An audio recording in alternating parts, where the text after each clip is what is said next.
सन 1022 ईस्वी की बात है। गुजरात के समृद्ध नगर सोमनाथ में भगवान शिव का एक प्रसिद्ध मंदिर था।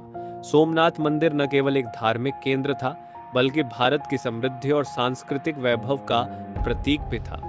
लेकिन महमूद गजनी, जो मध्य एशिया का एक क्रूर आक्रमणकारी था, उसने अपने सैनिकों के साथ इस मंदिर पर हमला कर दिया। उसका उद्देश्य केवल लूटपाट नहीं था, बल्कि भारत के लोगों को हतोत्साहित करना था। मंदिर के रक्षकों ने बहादुरी से लड़ाई की, लेकिन वे महमूद की प्रशिक्षित सेना के सामने टिक नहीं पाए। मंदिर लूटा गया, उसकी संपत्ति छीन ली गई और भगवान शिव का पवित्र लिंगम तोड़ दिया गया। सोमनाथ मंदिर के इस विध्वंस की खबर पूरे भारत में आग की तरह फैल गई, जिससे जनमानस में आक्रोश और निराशा की लहर दौड़ गई। श्रावस्ती नामक नगर, जो वर्तमान में उत्तर प्रदेश में स्थित है, राजा सुहेल देव इस खबर से गहरे प्रभावित हुए। सुहेल देव एक बहादुर और बुद्धिमान राजा अपने छोटे लेकिन महत्वपूर्ण राज्य पर शासन करते थे। न्याय और अपने लोगों के प्रति उनका प्रेम प्रसिद्ध था। सोमनाथ मंदिर के विध्वंस ने उनके भीतर एक आग जला दी, अपने देश और संस्कृति की रक्षा करने का संकल्प।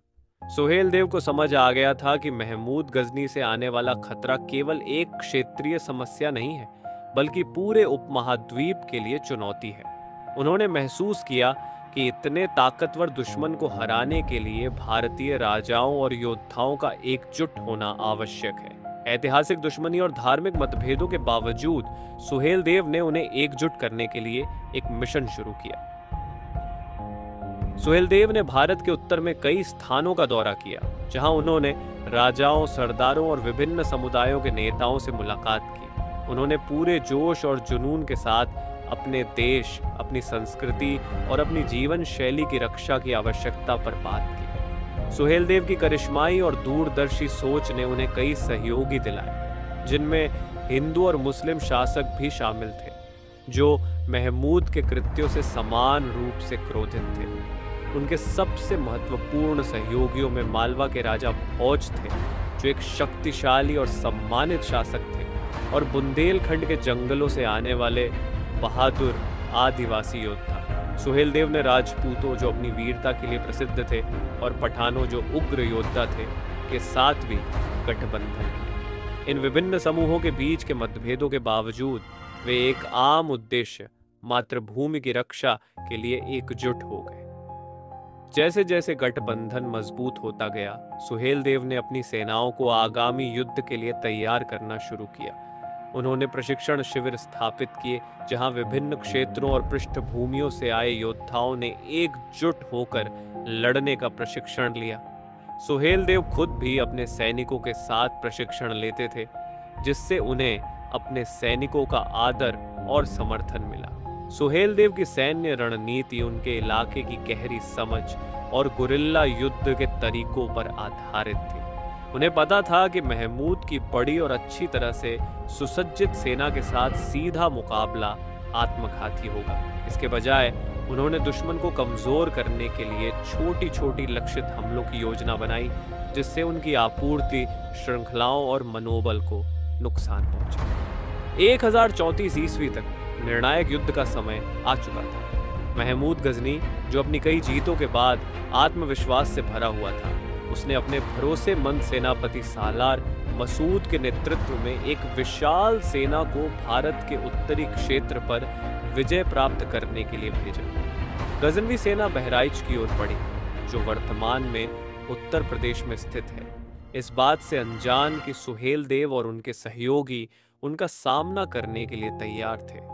युद्ध सुबह की पहली किरण के साथ शुरू हुआ, जिसमें गजनवी सेना ने पूरी ताकत से हमला किया। हालांकि सुहेल देव की सेना, जो छोटी थी, अच्छी तरह से तैयार थी और अभूतपूर्व वीरता के साथ लड़ी। सुहेल देव ने अपने धनुर्धरों को युद्ध भूमि के चारों ओर की पहाड़ियों पर रणनीतिक रूप से तैनात किया था, जिन्होंने दुश्मन की ओर तीरों की बौछार की। सहयोगी बलों ने गुरिल्ला युद्ध के तरीके अपनाकर गजनवी सेना के किनारों पर अचानक हमले किए। घंटों तक युद्ध चलता रहा और कोई भी पक्ष हार मानने को तैयार नहीं था। सुहेल देव, जो सबसे आगे थे, अपनी मातृभूमि की रक्षा के लिए लड़ रहे एक योद्धा की ताकत और संकल्प के साथ युद्ध कर रहे थे। उनकी उपस्थिति ने उनके सैनिकों को प्रेरित किया, जिन्होंने नए उत्साह के साथ युद्ध लड़ा।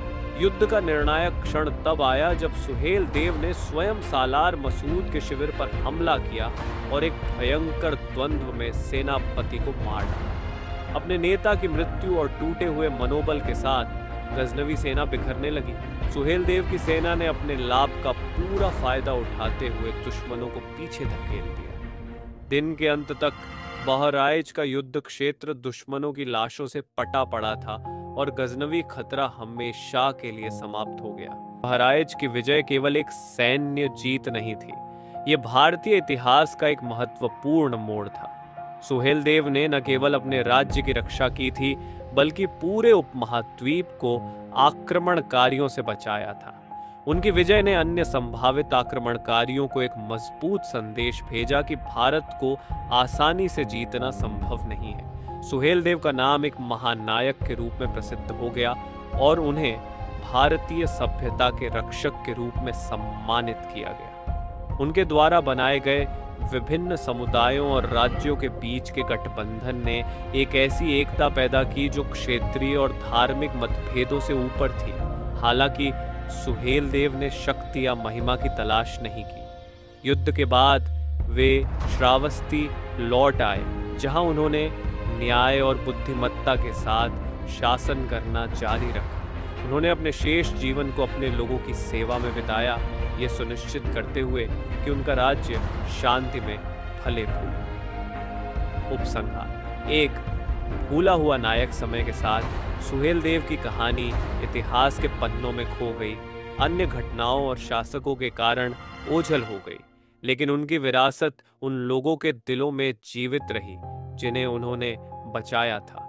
सदियों बाद उनकी गाथा को फिर से खोजा गया और सुहेल देव को भारत के महान रक्षकों में से एक के रूप में फिर से पहचान मिली। सुप्रसिद्ध राजा सुहेल देव, भारत के रक्षक की गाथा एक ऐसे भूले हुए नायक को श्रद्धांजलि है जिसकी बहादुरी और नेतृत्व ने पूरे सभ्यता की रक्षा की। ये एकता, वीरता और अत्याचार के खिलाफ संघर्ष की अविनाशी भावना की कहानी है। अगर आपको यह कहानी पसंद आई हो और आप ऐसी ही और कहानियों का आनंद लेना चाहते हैं तो कृपया हमारे चैनल को सब्सक्राइब करें और इस वीडियो को लाइक करना न भूलें। आपकी पसंद और समर्थन हमारे लिए बहुत महत्वपूर्ण है।